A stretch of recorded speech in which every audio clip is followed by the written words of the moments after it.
Back at it, doing it again.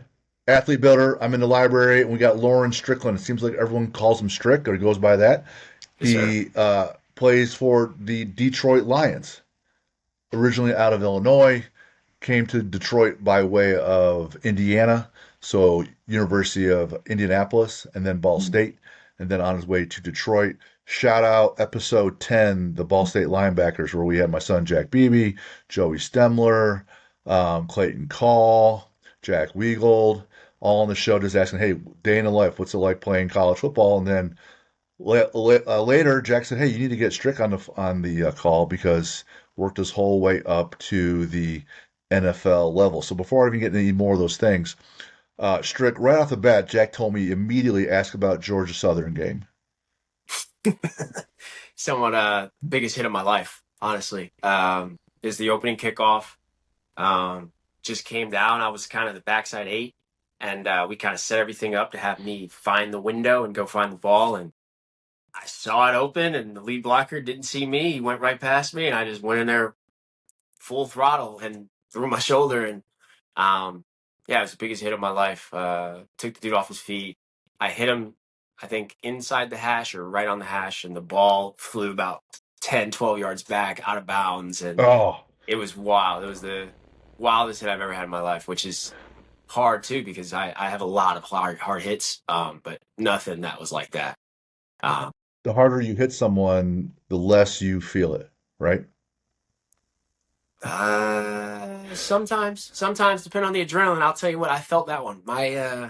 It wasn't pain, but that was the first time I ever hit someone and my whole body was ringing. Wow. Tingles from head to toe, but it was just excitement and plus, I don't know, nerves. So the whole physics behind it, if you guys are the same weight and you're going much faster and he's going slower and you run into each other, he's going to bounce back and you're going to you're going to absorb some of that impact as well, but you should bounce forward. And the way I show people that play football, I take two cue balls like on a pool table, weigh the same. I roll them into each other. One's rolling slowly, the other one's rolling very, very quickly. So when they hit, the faster one still continues forward, and the one that's going slower moves back and absorbs more physical impact. So like that's just the physics behind it. And so when I was telling kids at a young age, hey, if you hit them a little bit harder, they're going to bounce back, but you're going to go land on top of them. And it's kind of like a little mindset change for them because sometimes they'll pull up, they'll be nervous, Yeah. and it takes a while for people to get comfortable with it. So Lauren Strickland out of Illinois. I think is it your brother that played at University of Indianapolis as well? Okay, Yes, he's 7 years older than me. He played safety there as well. gotcha. So both play safety. You showed up there, D2 school, a legit program. Coach Keevers, I think, been around for a long time. Yep. Had good success. Talk about your journey there and how you got from high school to college. Okay. So high school, I was always, one of the more athletic kids, always had the dream of NFL, and it was always got to go to college for free. Had a rough childhood, rough background, so it's kind of like I needed a scholarship and all those things. I was a bit undersized, especially on tape. I didn't look as big as I was, even though I was only, I think, 5'8", 5'9". So it kind of pushed a lot of big schools away. No one really was interested as much. And then I played predominantly running back as well. So it kind of made it a little different too, because I wanted to play defense in college. I was very good in my sophomore year and then beginning of my junior year, but I had to switch over to score some touchdowns for the team and help us do better on offense. So I didn't really play defense, and it kind of hurt me, I think. And then I just did everything else. I did wrestling, track, all that stuff, just try to be the best athlete I can, build my resume really, just to try and get in as an underrated guy. And my coaches tried to do everything they could, call, reach out, all these things. And I ended up only getting two scholarship offers. They were from U and Indy and Northern Michigan, which were both D2 schools. And in my head, I mean, obviously I wanted to play at the big school. I wanted to do all these things, but my brother played there. He had a great career there. He had a chance to go play pro and do all those things. He kind of, it didn't work out for him. Things didn't go the right ways. So I knew the path was there. It was going to be hard, but I knew you could do it. And it was better for me to take the free education, free degree versus to go bet on myself at that moment at a big school. So I went to UIndy. That was my grandma's kind of wisdom too that helped me choose there instead of chasing the dream as much. And then I got there. I redshirted right away. I walked in thinking that I was going to be, the guy. I was going to take over. I was going to play right away, and no one else was as athletic as me. And I think it was really an eye opener too. It really showed me like how mental the game is, and like I wasn't there mentally, but I was ready. Like I should be playing. Like there's these guys are not better athletes than me, and all this kind of stuff. So I think that kind of humbled me a little bit. I didn't enjoy my time there. I'll say that too. I wanted to leave. I wanted to transfer, go to a D1 school anyway, and just not be there. I felt like it wasn't big enough for me. But I ended up, relaxing, getting in place through my brother's help and advice and stuff, and then just get my first season going, 2019, so my redshirt freshman year. And I went out, played very well as a freshman. Originally lost the job. I didn't even win it out of camp, and then I took over week 2, and I played the rest of the season. I got all conference as a freshman on first team. Um, and I just played very, very well. And then from there on, it just kind of was like just trying to keep the momentum going, keep going. Um, the next year, I think we had COVID, so we sat, which helps me later down the road. 2021, we played solid season. Didn't do anything crazy. Played a little bit. Got a little hurt though. Wasn't bad. And then I was on pace basically to graduate at that point. It had been 3.5 years already. And then my tape was really good. I played very well. I didn't become an All-American or anything like I wanted to be, but I did some really good things. And I knew, my dream was still the NFL. And in my head, it was like to get out of here. I'm about to graduate, transfer portal now, especially being a graduate, it's so much easier. And I had 2 years of eligibility because COVID, we didn't play. So it saved me. And I'm like, at this point, about to graduate. I'm like, I have 2 years left. I might as well take my opportunity and leave, go try and play at the higher level. Why not, right? And then UIndy also doesn't have a pro day, which is how it is for most D2 schools, which is kind of the hard thing. So you really have to play. You have to play really good to get invited to a Division 1 program's pro day, which is it's always a bet. It's never a guarantee. And I kind of wanted to get that guarantee too. So that was kind of the reason why I was like, I probably got to leave UIndy just to make sure and not even have that be a question mark when the time comes. Gotcha. I have a number of questions right off the bat now. So, how much did wrestling help you with your hands and your physicality when you're meshing with opponents on the football field? I think it was huge for my aggression, probably, and just my balance. I think that was the biggest thing, especially because I played running back the last 2 years of high school.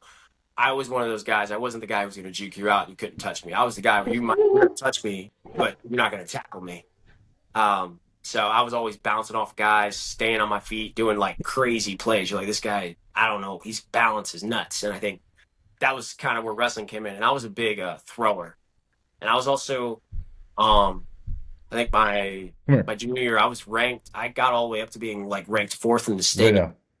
Um, and then I ended up not making the state tournament, but I counted 12 guys that I beat that year that were in the state tournament. It was a bad sectional I had.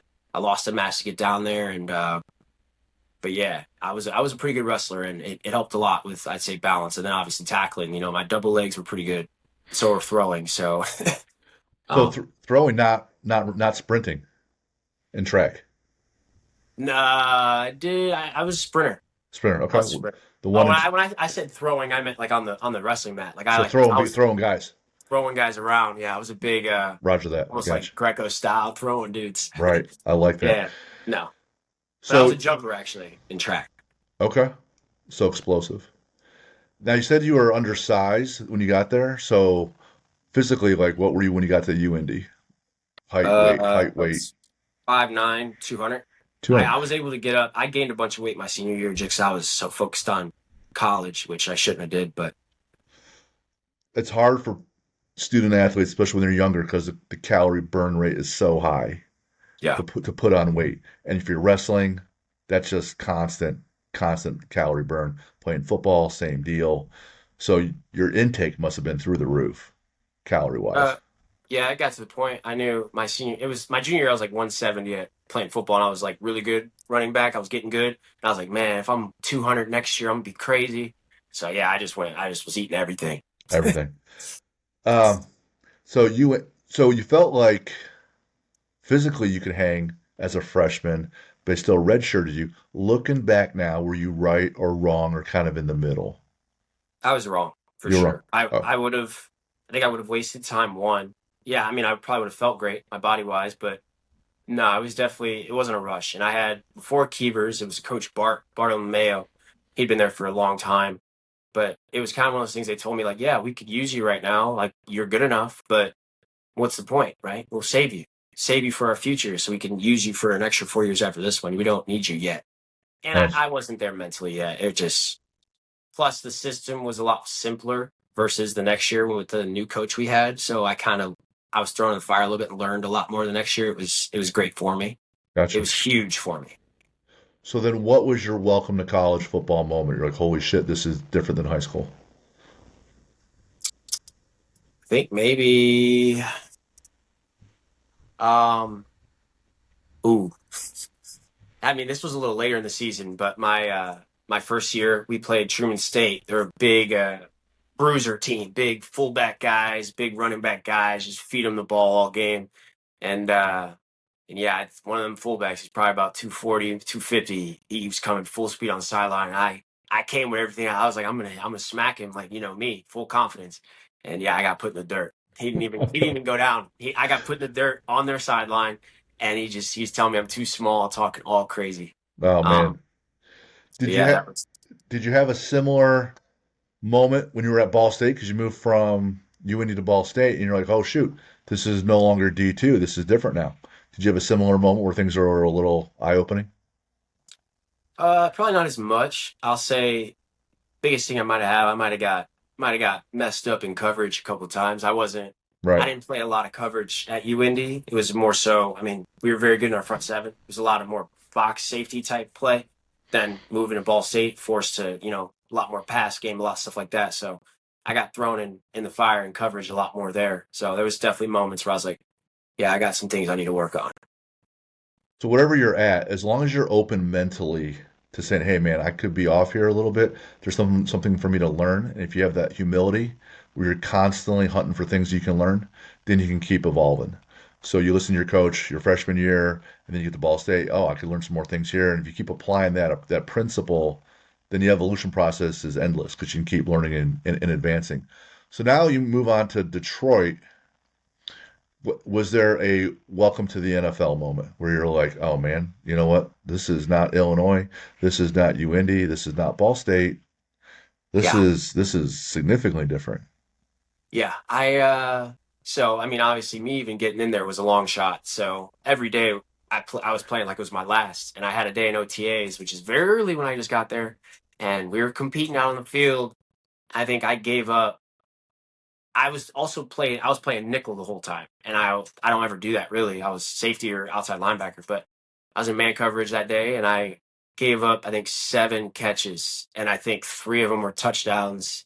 And it was just I mean in front of the whole team, I'm the undrafted guy, small guy, who shouldn't even be here probably guy and I'm out here just getting torched. And it's not against the ones, it's twos or threes and yeah, it was one of those days where I couldn't do nothing but like you just smile and almost an embarrassment, like wow, like and I'm like enjoy it. I'm telling my teammates like yeah, it was fun, guys. Like I don't know if I'll be here tomorrow or yeah, Hmm. it was a very rough day on me mentally, but that's definitely mine.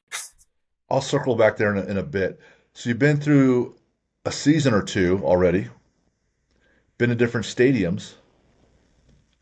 What fans are ridiculous, or what places are the noise is crazy, or it's too hot in Miami or too cold in Green Bay? What are some environments you're like, well, shoot, this is I'll say Green Bay. Green Bay sucked because it was cold and it was really rainy, so the wind it was bad. It was cold. Um, I really did think that Minnesota's was really cool. They had the big horn and the skull clap and all that stuff. right. It's pretty intense. It is pretty That's cool to be around. And then I think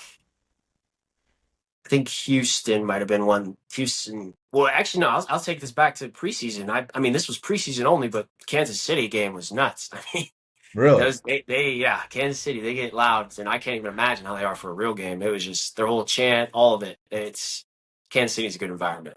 that's awesome. What's the environment like in Detroit? Nuts. Nothing comparable. In all honesty, I'm not even being biased. It is. I tell everybody that I know, I'm like, you got to get to a Detroit game. It is. It's nuts. I left many games with a headache on the sideline. There was days I was out there on the sideline. I'm like your head just hurt. Like you're already just trying to prepare for it mentally. And then even coming out of the tunnel or when they do the call outs for the starters, I get the chills every time. Yeah. It's it's insane, and they get loud the whole game. It don't matter what the score is. I was born and raised in Cleveland, so unfortunately, it's been 50 years of misery as a Cleveland fan. But if they're ever good, which is rare, and Detroit's been terrible for a long time, but recently they've been outstanding. Um, when Cleveland's ever good, well, Cleveland fills their house all the time. It's a bunch of drunks on the lake, having fun, and it's always outdoor until if you can believe they're building an indoor stadium. It just breaks my heart. But when they're really good, then it's like, oh shoot, man, this happens so rarely.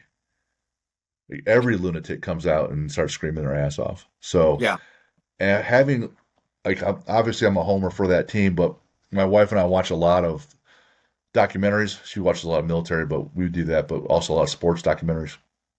And we'll go through, Hard Knocks, etc. And I think you got to Detroit after their Hard Knock season when they were on HBO. But it's hard not to admire a leader that leads from the front physically and authentically and emotionally. Now, I'm just watching TV, right? So you never know what people are really like because I'm not married to that guy. I'm not married to Dan Campbell. You don't see that stuff, right?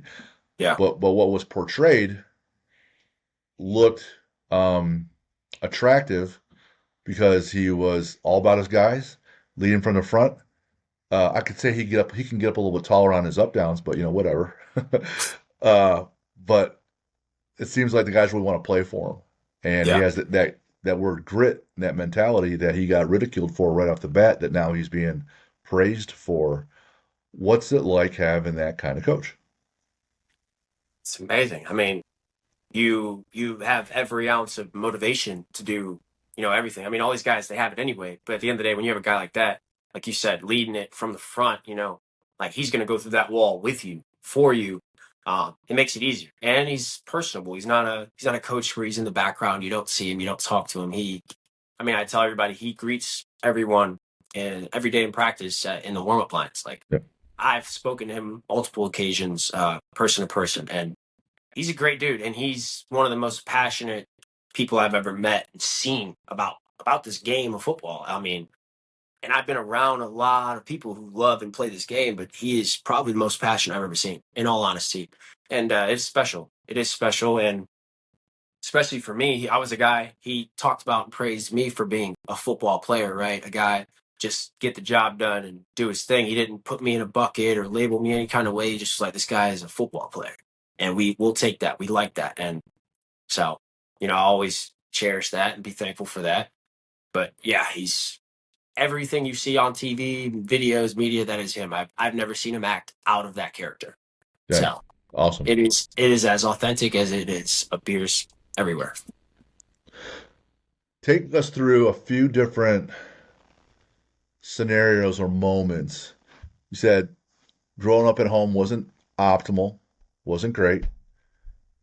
Not many offers, so maybe some disappointment, but you persevered, had to find whether it's your brother or someone else to confide in, and then you got to persevere through COVID and persevere and go from D2 to D1, and then persevere, and then I don't think you said when you and I talked before that people were necessarily looking at you for the NFL front during the season. It wasn't until maybe your pro day that things turned around, and then you weren't drafted, right? So there's moment after moment after moment where it's like, man, I would like to be at this level. I've done what I think is enough work to get there, but it turns out I'm not quite where I want to be. I have to get here just to bring myself up. Talk about how you had some disappointments, presumably. How do you handle that and then find another gear, find a way to evolve and get to the next level so you are where you need to be next? I think just you just take the scraps in a way. I mean, it's exactly how it is. I had moments. I remember after that first season at Ball State, I wasn't really getting the opportunities I thought I should have gotten. And I talked to my brother, like I thought about like, should I just go get a job? Like, should I just be done and go work? Like, football might not be in the cards for me because I can't even play here. Like, how am I going to get to this spot? And it was just one of those things of just stay in the moment, just keep going. I think one thing he always told me too is like, I came here to do this pro day. He's like, I don't even care if you play another snap for Ball State again. Do this pro day. No matter what, do the pro day because that's why you went there. And I think it's just keeping those end goals in perspective to just finish it through. It was part of the reason too when I was leaving UIndy. It was like I wanted to transfer. I was like, I have the tape, but then I wasn't getting the looks I thought. And then Ball State calls me about walking on, and I'm like, well, FBS. Part of me was like, why not? Right? Like, go big or go home. I want to go to the league, right? I want to go to the NFL. Like, let's go FBS then. I don't need to go FCS or even a better D2 school, right? Let's go FBS then. Let's go put your money where your mouth is in a way. If I'm good enough, then I'll earn it. And yeah, I think it's just that I had to just I get worked up in those moments, but just take myself back and realize, I mean, what else would I be doing at the moment anyway, right? I got to finish school. I got to do these things anyway. I might as well keep going and take the scraps. When I get my opportunity, just keep on proving it right. And I think just that having faith that it's going to go the right way every time I show those opportunities. Now, it still didn't, I thought, because I still had plenty of times where I did get my little chance to go in for something and I made a really good play, but didn't pan out the way I thought it would. But I just kept going. And yeah, even when I finished school, I had a couple coaches too. They were surprised that I was getting ready to do pro day. They're like, "You doing pro day?" I was like, "Yeah." And they kind of acted a little like they didn't say anything, but I could tell like the energy.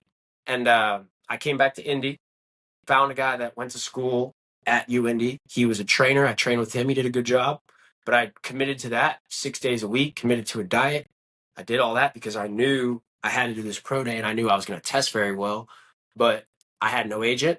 I had no words from my coaches at Ball State or anyone else about anything. I had no interest, no NFL teams talking about me, no lists about me, nothing, nada.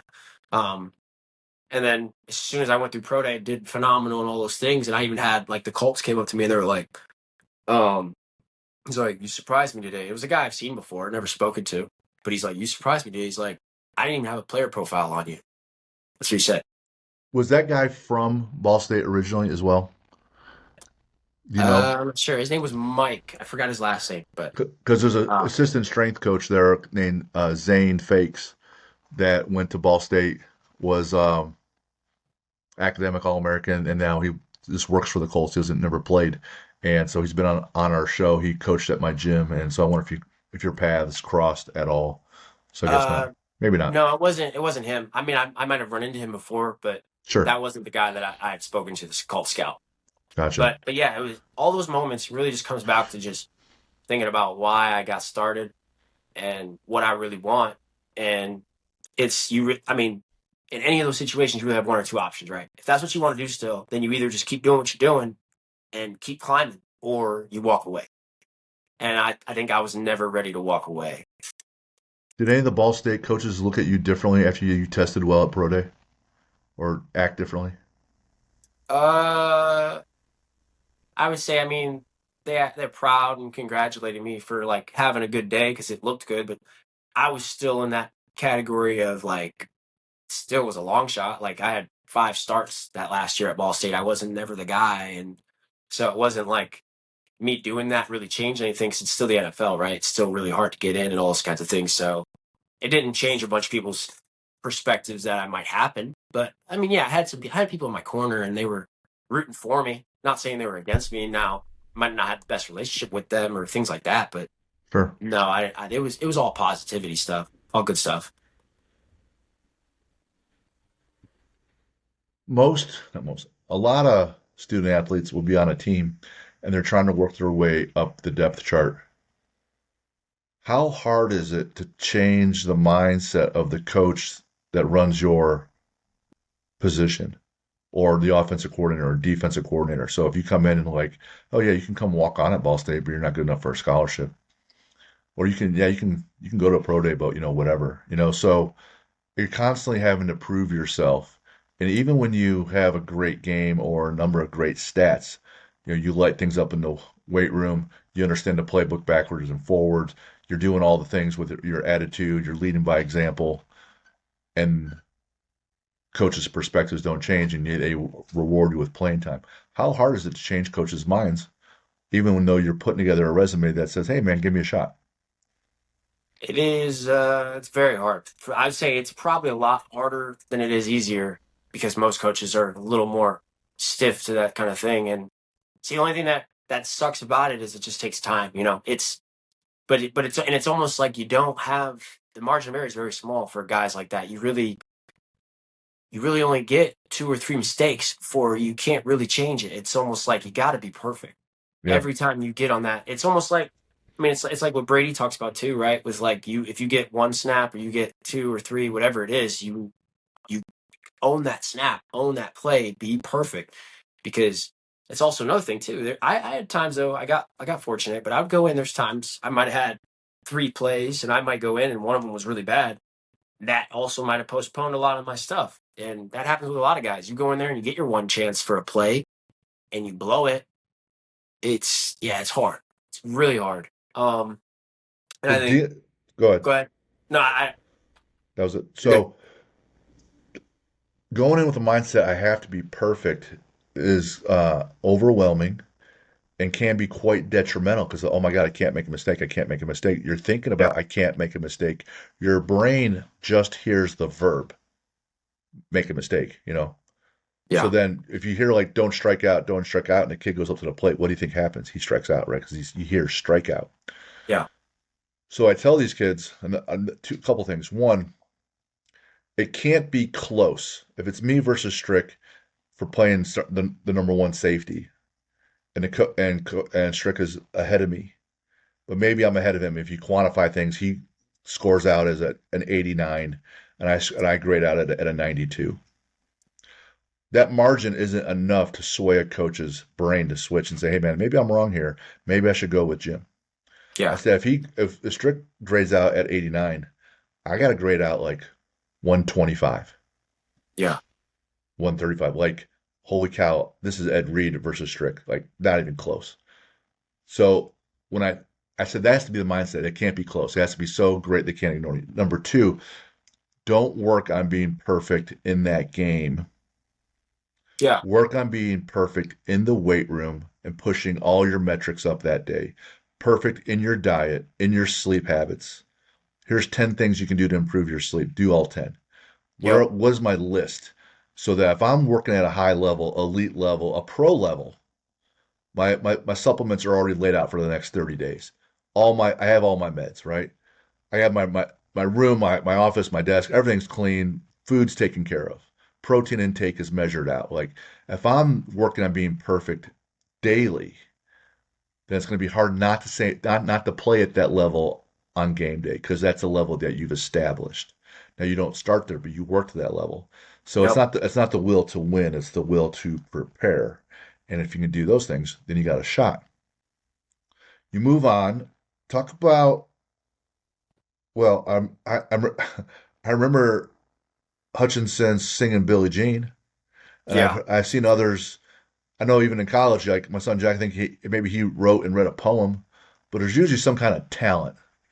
You have to be able to get up in front of everybody and say, "Hey, man, I can do this," and I can look a little silly.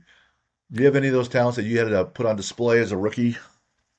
I actually was fortunate to not get called on, so it's kind of like a thing throughout training camp that the head coach will call on somebody random out of nowhere. You can have no idea when it's coming, so they're just like, be prepared. They always joke like, rookies, you better know what you're doing.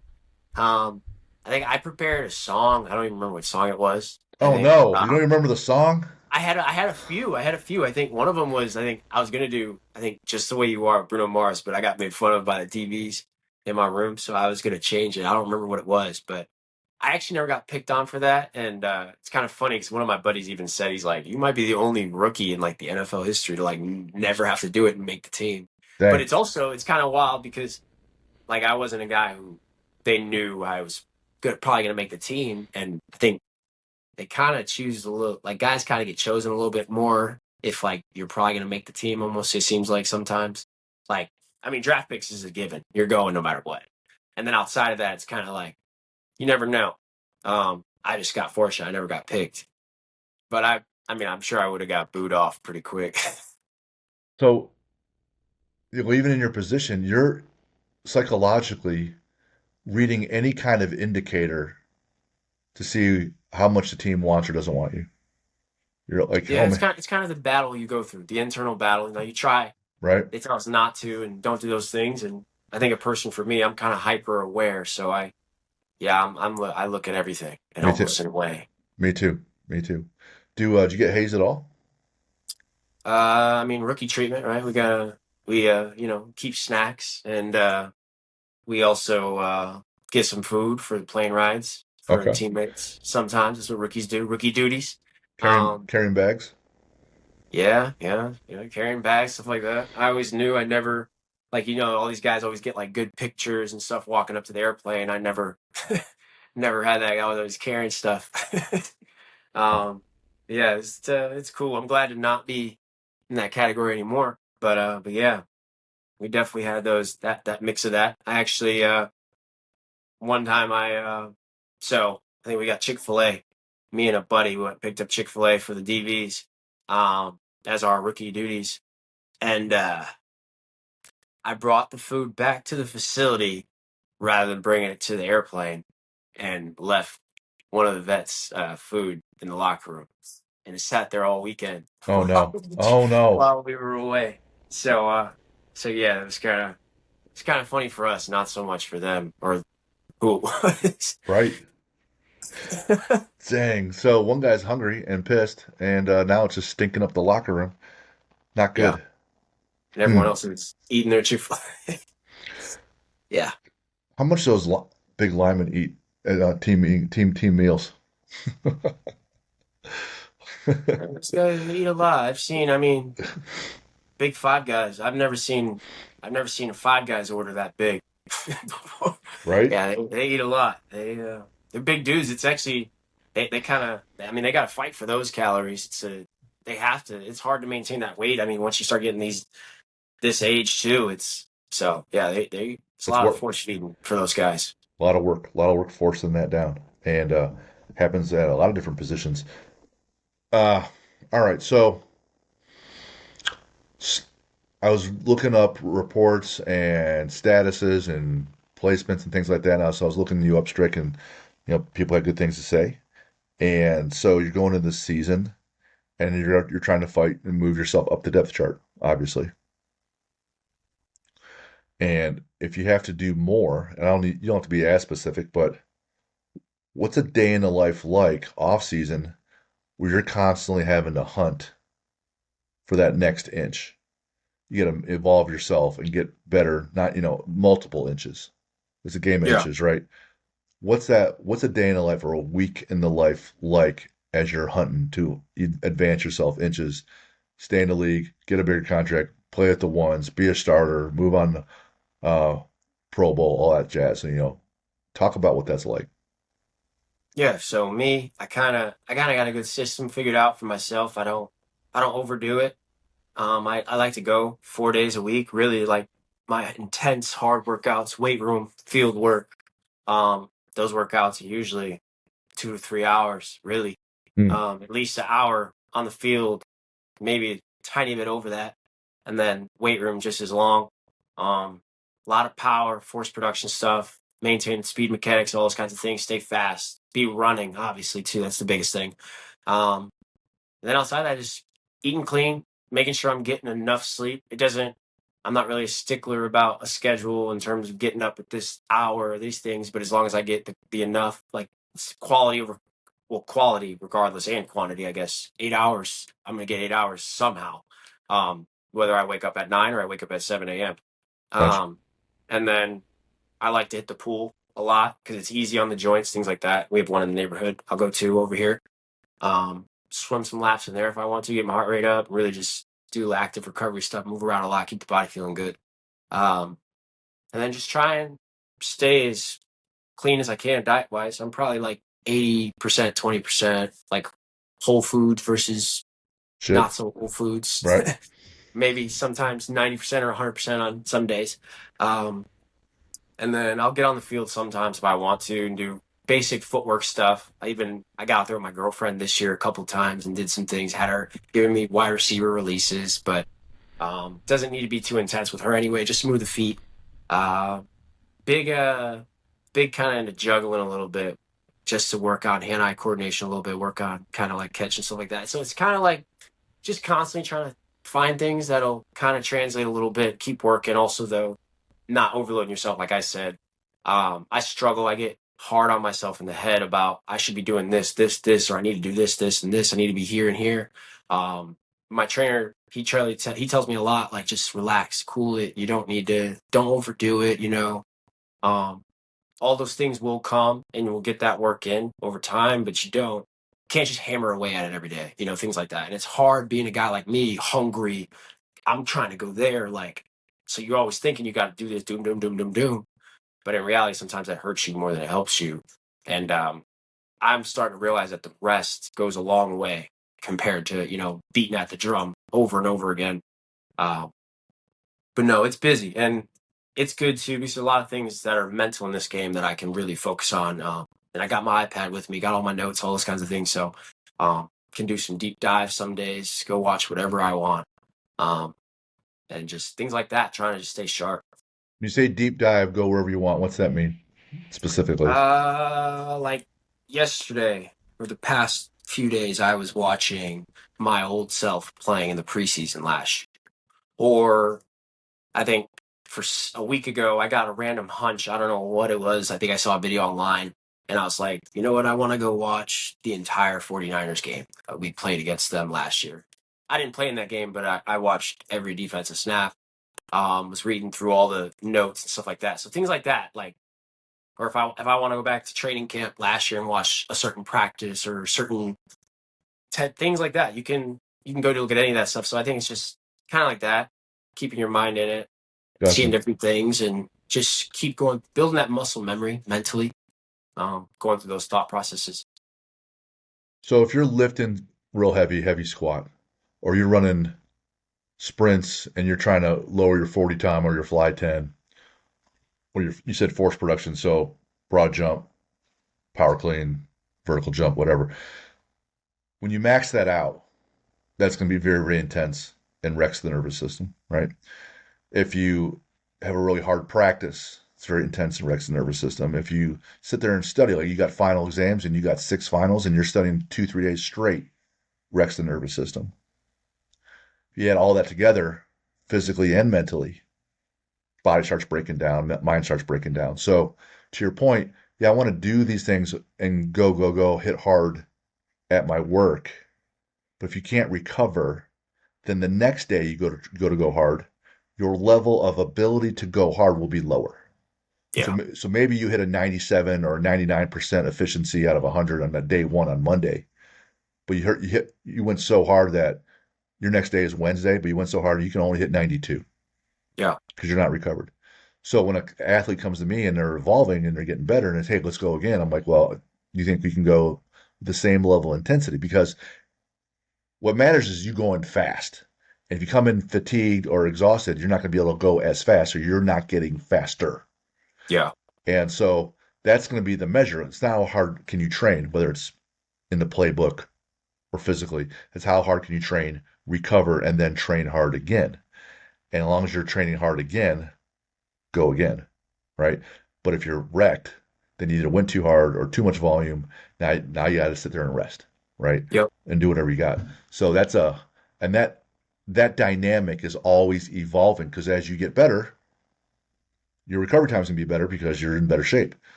As you get older, it gets worse, right? So every year it's just always a moving target. What is the one or two things that you love about football? I think first off, just bringing all the people together. I think the trust, um, just the camaraderie of it. You bring all kinds of different personalities and backgrounds into the same room for a collective goal, and it brings a lot of guys together. I've met a lot of great dudes through the game of football, a lot of different stories, and I think it helps you build that skill of meshing with different people. I've become, I mean, I've also already always been, but I've been a great people person. I'd say, and I've been pretty empathetic, sympathetic to other people. And I think being a football player helps a lot, especially being like a safety, because usually you're like a captain of the defense in a lot of ways, and communicating a lot, running the show, having to be trusted and trust, um, and be like a focal point for guys to look to. So I think I built a lot of great relationships, um, being that, and I think also just the fact of how, I mean, I'd say rewarding it is, but also how unrewarding it is. You know, it'll expose you. I think I like that a lot about it. I mean, you get in what you get out what you put into it most of the time, almost all of the time. Um, and it will expose the truth about guys, and it will bring you up. You know, when you're good, you're great. When you're bad, it will take you there if you let it. And I think just the nature of the game in that sense is what I love, and the fact of a guy like me was able to chase my dream and succeed in doing it through this game because of that natural nature of the game. Hmm. It's more of a romantic answer. It's the intangibles, right? It's Yeah, the relationships here on and off the field. It's the self-reflection and improvement, discovery, all that jazz. You didn't mention it's killing someone, pick six, touchdown, shutting down on offense. You didn't mention anything tangible about actually being on the field. It was all the relationship. So that'll last a long time because the game ends and there's no more touchdowns and hits and interceptions. yeah. But the relationships continue. What's something you're like, what, I love football. I want to play at the NFL as long as I can, but man, I will not miss this one thing or these two things are like, man, this sucks. That you won't miss it about it. Yeah, you're like, this part sucks. I won't miss this one bit. I mean, conditioning. I'd say those days conditioning. I don't want to say training because I love the training. Those days where I push myself to my limit, and I'm like, man, this is great. Like you love it after it's done, right? But Right. lining up to do it sucks. Definitely conditioning. I mean, Ball State alone. I mean, Jack. I'm sure Jack's told you plenty about the conditioning test there, and Yep. just running the league and having those long drives, those conditioning plays. I will not miss that. And I think I won't miss having to be put on the spot all the time with knowing, you know, 40, 50 different calls and all the intricate little things about them. And yeah, just being able to flush all that. Right. Yeah, I will not miss that. Constantly having to memorize and then know the next iteration based on X. So this person moves, then I'm over on this next page of the playbook, and this next person moves, I'm on this page of the playbook, and you have to memorize all that over and over and over. Someone else is coming up. Jack calls you up and says, Strick, there's a freshman on my team. He plays safety. I'm looking for a mentor. And I want someone to pair him with someone for, a season. Let's say you had the availability, which you probably don't. But you're giving someone an advice. They're starting off their career, in college or in high school. They're in that first year. What's some piece of advice you're gonna have for that kid? Tell them take it day at a time. It's the hardest piece of advice probably to hear, but it's probably the best. Honestly, it is because no matter what, you got to handle today and worry about tomorrow later. And also, I mean, live in today, handle today, be there today, and then do it again tomorrow. And that's, I mean, you can't get to your outcome without today and tomorrow. And you do that with today and tomorrow. Do what you need to do today, get better today, focus on today, be your best today. Don't worry about being your best on Friday or on Saturday. Just be your best today, and then be your best tomorrow, and then the next day. And it's going to be up and down. It isn't going to be perfect, but that is the best and only way. You'll hear this most simple piece of advice from any pro out there that it's all the small little things that you do each and every day because it's those habits that will carry you where you want to go. And I think that's how you handle it, especially and it's amazing for a guy who's like that walking in fresh. You have so much time ahead of you. You have so many days to own each of them. You can't. It's hard to tell a senior that day at a time because they're but it still is the same mindset anyway. Whether it's going to happen or not, you're going to do it a day at a time or not. I told Jack, hey, you go every day of camp this year. is your last day. So you have your last first day. You have your last second day. Eventually, you'll have your last Monday and your last Friday, and these are your last days. You got a 12 game season plus one if you're in the MAC title game, plus one if you're in a bowl game. So you're looking at between 12 and 14 games for all of 2025. And at 22 years old, 23 years old, will be 23 in October. That's it, unless something happens the following year. And all those little one day at a time things add up. And he's when you have your dad as a coach, I'm sure he's sick of hearing all the Yeah. coach speak. I know he is, right, and I know he's thankful about some things, but I'm sure he's sick of a lot of other things. Yeah. Yeah. Look at, I actually got I still have this on from Ball State. It's a one at a time When I did, bracelet. yeah, I've had that on since I left Ball State over a year ago. Never taken it off. I mean, maybe a handful of times here and there. That's it. But I still have that on my wrist. I have a number of special forces guys on this show. So Rangers, Navy SEALs, and if you follow them and you know NFL training camp, I've never been through it, so I can't say all I know is what I learned about, and I don't know about buds over in the Navy SEAL world. All I know is what I read about or see on documentaries or people tell me that firsthand experience. But during Hell Week, buds, it's like week 3, maybe week 5, somewhere in there. But early on, it's 5.5 days of constant work. You have 5, maybe 6 hours total of sleep, not per day, but total. And it's nothing but getting people to quit or not, bringing the team together more and more. I say, how do you get through that? He goes, you can't think about day 5 or 4 or 3 or 2, or you can't even think about getting through today. You go, so what do you think about then? What's your focus got to be? Because where your focus goes, energy flows. He goes, you focus on getting out of bed on time. And then getting out of bed on time, you want to get information for PT on time. And then you want to get through the next PT piece, whether it's something in the surf or a run, just getting through the next task. And that could be your only focus. And when you're done with that task, maybe it's you're going to jog to the mess tent for food. All you think about is making it to the door for food. And when you sit down for food, you think about getting through the meal. Because at that point, you know, it, that life in the military can be life and death when you're in combat, but that Yeah. kind of stress is life and death like. Your body is dying because you have no sleep deprivation, constant work.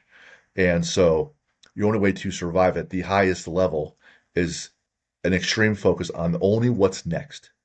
Because everything you start thinking about, man, how am I going to do 5 days of this? How am I going to do 5 days? I'm struggling right now. I probably can't do 5 days of this. So you're already breaking down mentally because you're thinking about something that's not next. And I gotta believe when you're fighting for that position or you're trying to be an undrafted free agent or make it through, you start thinking, man, how am I going to make this? Well, I'm looking at this guy, I'm looking at that.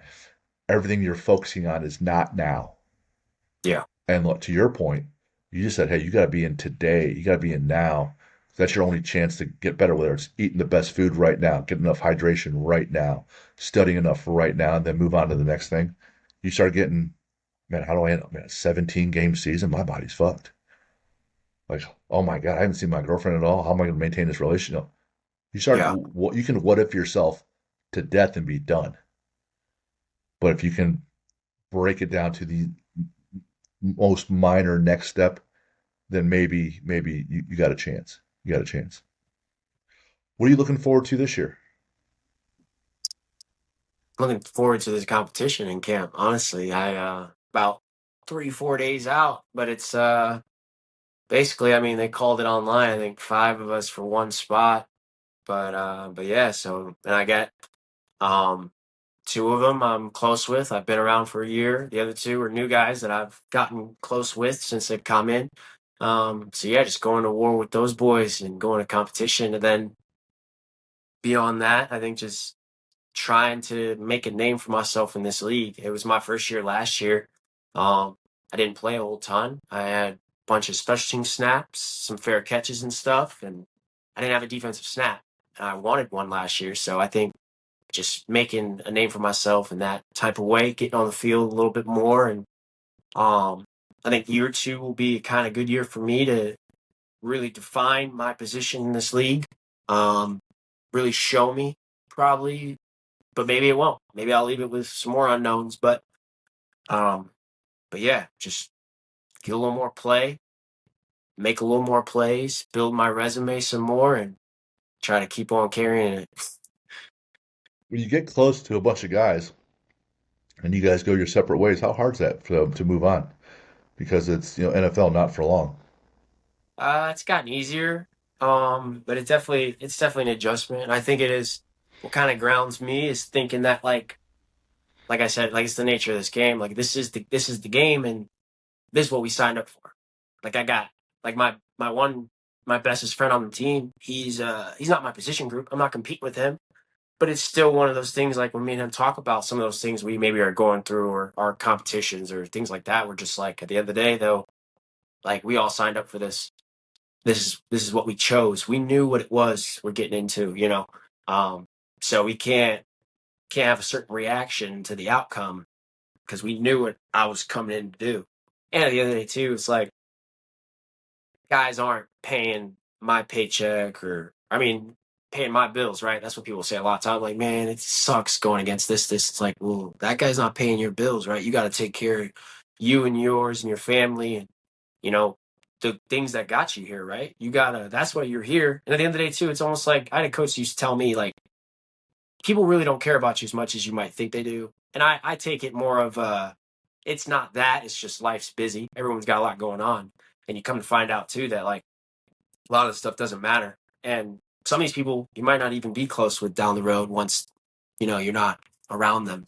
So Right. it's kind of all those kinds of things. Just it's the way it goes. Closeness helps with proximity. Someone's nearby, you see them every day. Yeah. Yeah. If I don't see my wife for 2 years, I'm pretty sure we're going to be feeling a little less close, right? Yeah. If I were to deploy on something, so Yeah. for sure, and that's the nature of the beast. Let's say it's you're nearing 40, and DBs don't play till 40, so it's safe to say you're probably not playing at age 40, right? Only a few quarterbacks that are lunatics, or maybe some kickers. Yeah. And when I on your survey I sent you, you said at some point down the road you might like to start a business. Any Yeah. thoughts on what that could be? I have a couple ideas, maybe. I mean, I thought about real estate route, just more so, but that's more so kind of management side of business and passive income type of business. But I think I'd be intrigued with the idea of like walking through houses and doing demos or maybe rebuilds or um, flips and stuff like that occasionally. I know I went and done work with my brother, my uncle, doing contracting and stuff with my brother. My uncle's a plumber, so he's had me come and demo and do those kinds of things. And I think for someone like me who's been in school and playing sports all the time, you don't get to really see and be around that kind of stuff, which I think it's kind of cool to be around. And I think just doing my own thing, not work for someone else. And there's all kinds of benefits to that, I'm sure. um, I thought about maybe even, like you said, you have a gym. I thought about that idea too, potentially. I know that's probably pretty competitive and tough, but I do enjoy, being able to help other people do things based on my experience and what I've learned. Um, I'll put my girlfriend through all kinds of stuff in the gym, and it's pretty cool sometimes, though, I think. And I always think to have your own type of space like that would be pretty cool, and you build some really good communities. So I think I'd have a lot to offer in that sense. You're come by Indy at all. You can train at my place for free whenever. And I know Jack has a rug for you that he made, so he needs to get that to you if he hasn't done that Yeah, yet. I know. Me and him been talking about that rug for like 2 months now. I got to get it from him. You know, And you said your gym's in Plainfield, right? yeah, west side of Indy, yeah, right by the airport, one exit. Yep. Yeah, I'm gonna have to come check that out. So you met your girlfriend at Ball State, and Mhm. it seems like things are must be progressing if she's still around and you moved on to a different city. I gotta ask, and my boys hate this question. How tall is she? 5'4", I think. Yeah, it ain't a breeder, huh? No, it's all right because my hopefully, hopefully I carry a lot more of my dad genes through. I was pretty blessed. My mom's not tall, so I tell my boys, I'm like, hey, I'm sure you want someone who's, Christian and nice and good family and head on their shoulders that can earn money on their own. But you can't teach height, bro. So find a volleyball player that's a middle blocker that's 6'1". I mean, And Jack's like 6'2", six yeah, one. You can yeah. stretch it. You can stretch it. So I'm a 6'3". I'm the smallest guy in my family. My brother's a 6'6". My dad was Jeez. tall. Yeah, I'm the smallest guy.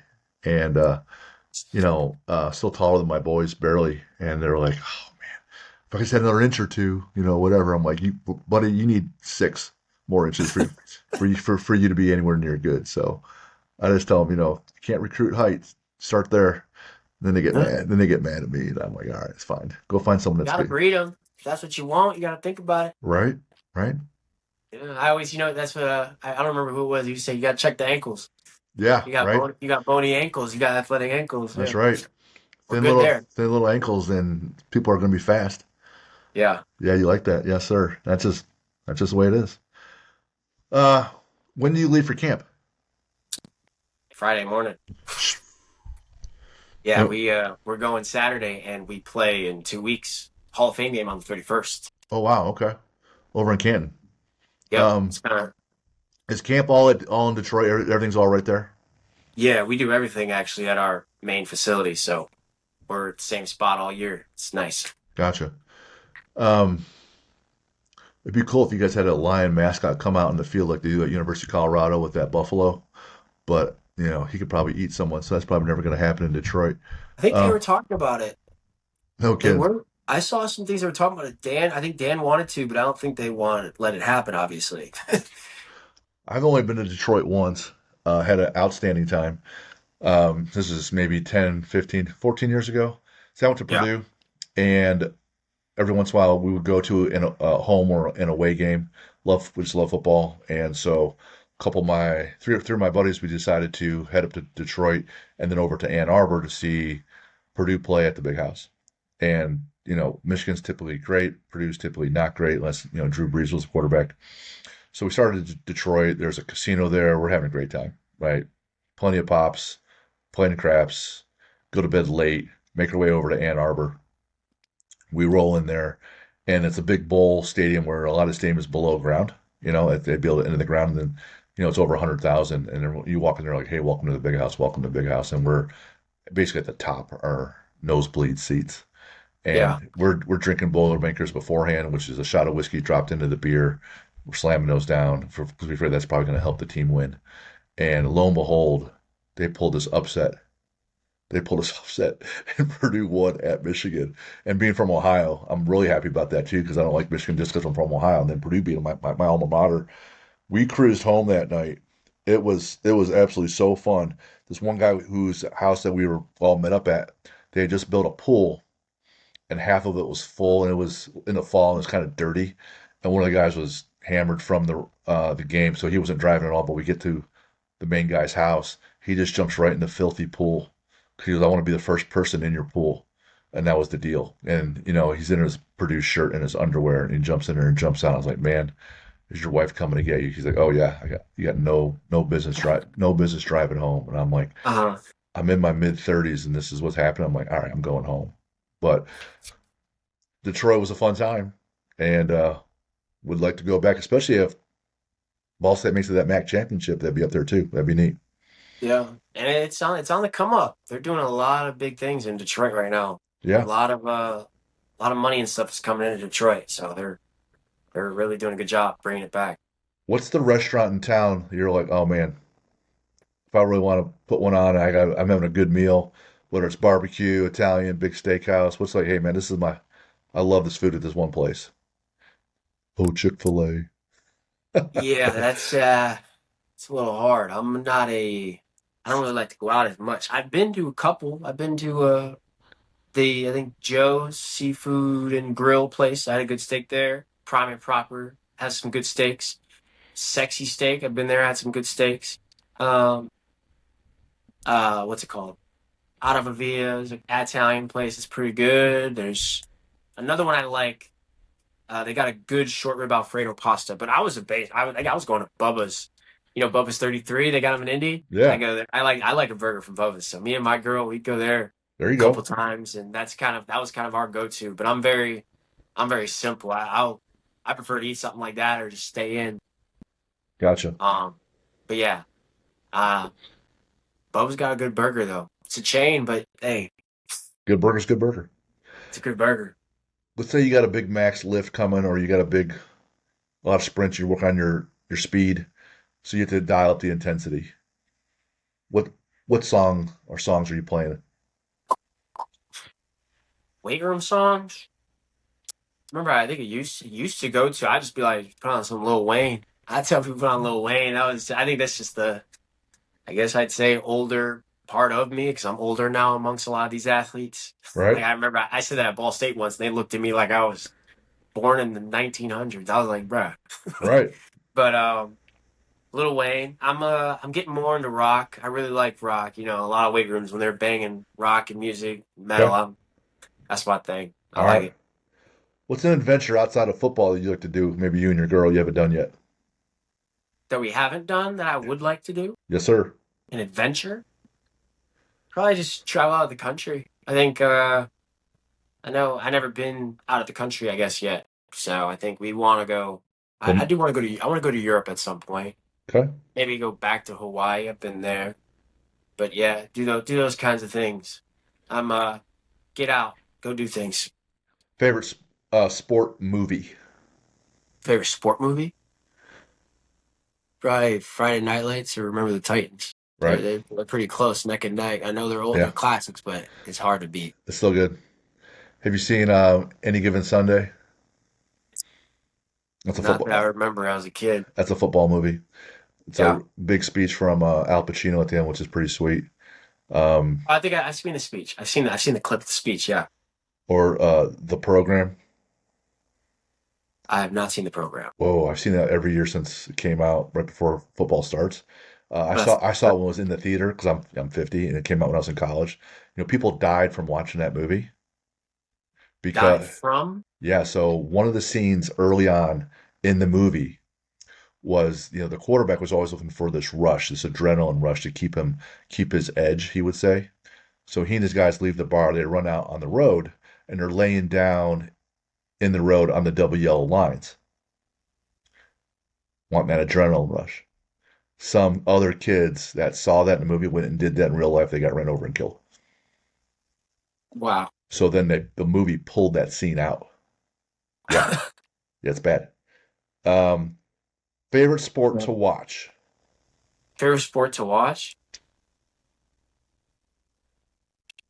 Man, I mean, I guess I gotta say football or I'm gonna say college wrestling. I'm gonna put that in there. I love college wrestling. People are watching March Madness. I'm watching the NCAA's. I like I wrestling. love college wrestling. I love the one-on-one, the lights. Oklahoma State, they got that pyrotechnics, the fires coming out. You go to Yeah, Iowa State, Big Ten wrestling, Penn State, Ohio State, and those dual meets, and then you get to the finals where NCAA finals where it's just one-on-one, lights are down. You talk about exposed, like everything on your life is right there, right? yeah. And it's down to short little rounds, little break, go again, got to win. It's an awesome sport. Awesome sport. Who's your favorite athlete? Any sport?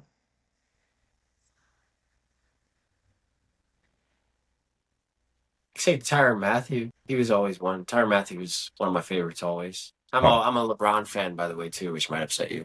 It's all right. That's- He won a title. He won a title in Cleveland. I can't hate that. Yeah. We had a few rocky moments as a fan with him, but we'll take it. We'll take it. You have a book that you would recommend? Book that I would recommend. Could be fun. Could be serious. I just started reading for real, honestly. Um, I guess I'd say a good book for you, but you might actually like Nick Lavery. Nick Lavery. He's a Green Beret. I just read it. I read his book last year going into camp because he came and spoke to us in OTAs. Um, I wish I could. I got his name written down. I can find it. Objective Secure. Now, I'll say this too. The first half, it's split into two parts. First part is really his story, his background.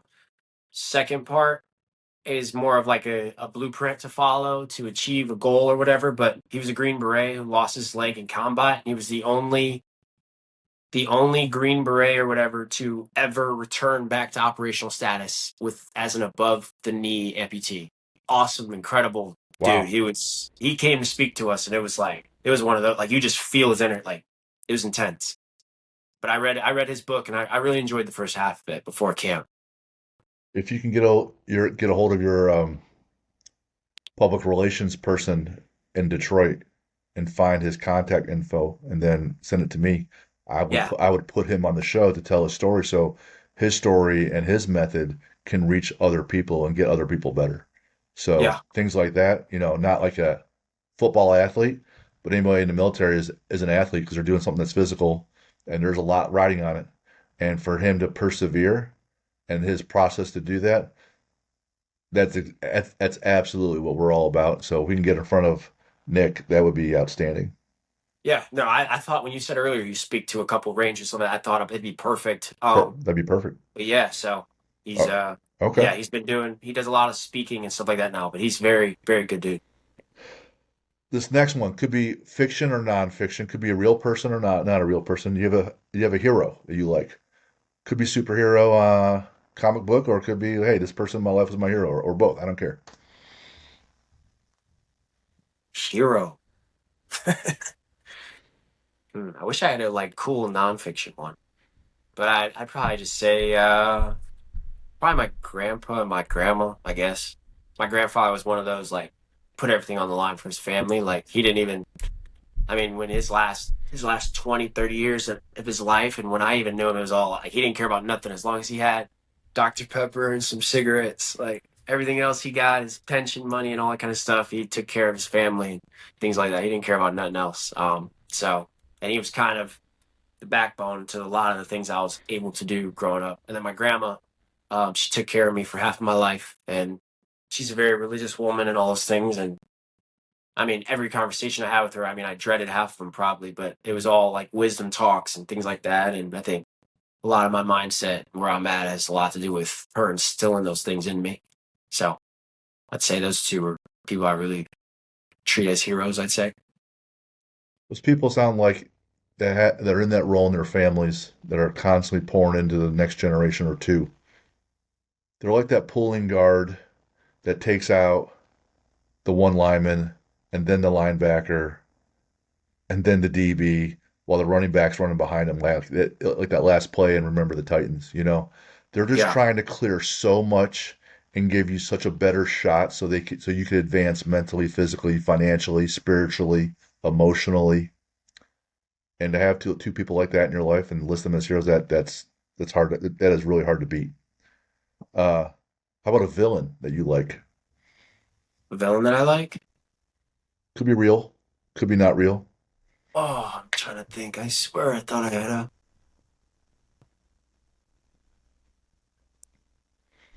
Hmm. I mean, I could say, yeah, no, he's kind of messed up. I was gonna say Joker. But he's not a villain I like. I, He's the most common answer we ever have.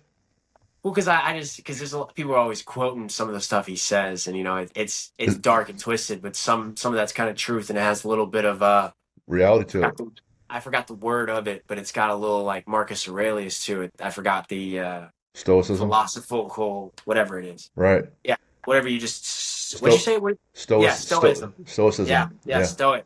Yeah, Stoics, yeah. I read that's a good one too. Meditations by Mark. I Marcus read that. Aurelius, Yeah, I enjoyed that. solid. Uh, yeah. What's your favorite lift? Lift. Hmm. I think power clean. People are gonna knock it, but I enjoy power clean. It was beat into me at UIndy, and then Ball State. We didn't do it as much, but I enjoy power clean. I feel it all around my body, and it gets you breathing fast, hard. What's a good number for you there? Now, no idea. I might do it, and I'll get up top set only, maybe 275, just to get some work in.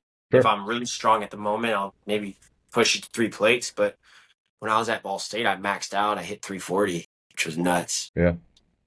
It's my The last summer there. Zane was coaching with us. The guy I was telling you about. He's a assistant strength coach at with the Colts. He was coaching at my gym, and he's good friends with Dustin Burford, who was heading up sports performance at my gym, and Dustin played at UIndy as well. Yeah. And so Zane comes in, and Jack really liked both those coaches. He was much younger. Jack started at my gym at age 10. Those guys came in when he was like age 11, and so he was around these guys that played college football.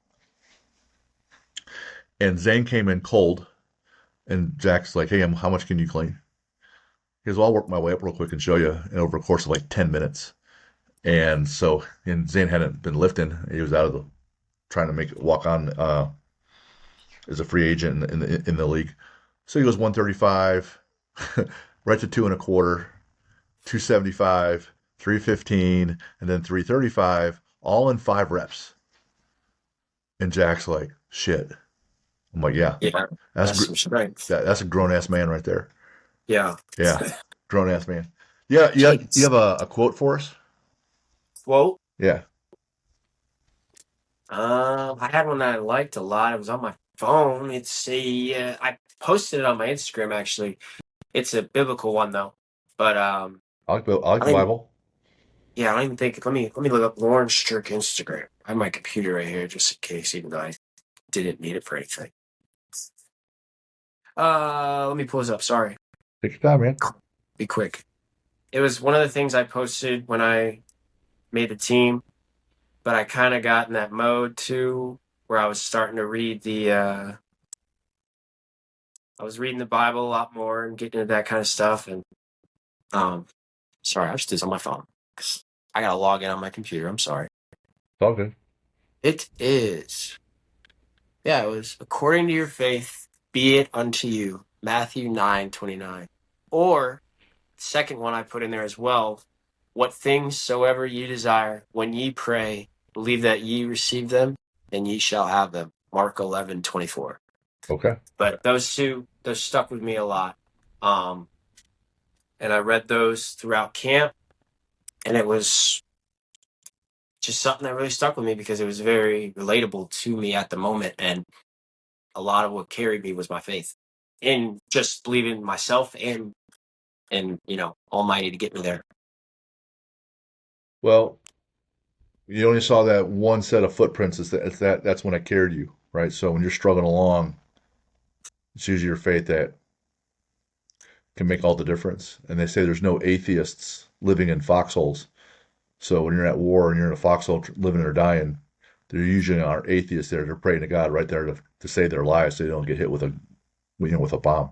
So that's huge. I know people can find you on the field, number 24.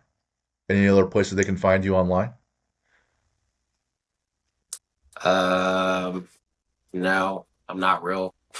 I'm not real active in the community like that. I need to be. I need Oh, to be. Need to start getting on YouTube and TikTok and those kinds of things, but I've not yet to do so and take advantage of my platform. okay.